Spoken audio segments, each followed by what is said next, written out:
TMP news के studio में खुशामदीद। आपको बताते चले हमारे खसूसी नुमाइंदा फरहान लियाकत की रिपोर्ट के मुताबिक कराची में गुल प्लाजा में आतिश ज़दगी के सानहे के रद्द-ए-अमल में पंजाब की हुकूमत ने सूबे के तमाम प्लाजों, स्कूलों और अस्पतालों में आग से हिफाजत के सख्त इक़दाम को लाजमी करार दिया है।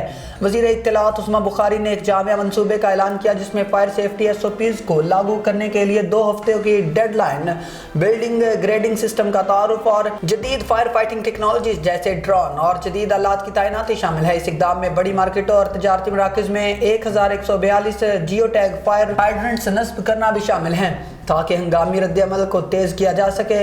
इन वसी इस्लाहात का मकसद मुस्तक़बिल में आतिशज़दगी की तबाहकारियों को रोकना और पंजाब भर में अवामी तहफ़्फ़ुज़ के बुनियादी ढांचे को बढ़ाना है। फिलवक्त इतना ही। मज़ीद न्यूज़ के लिए देखते रहें TMP न्यूज़। अल्लाह हाफ़िज़।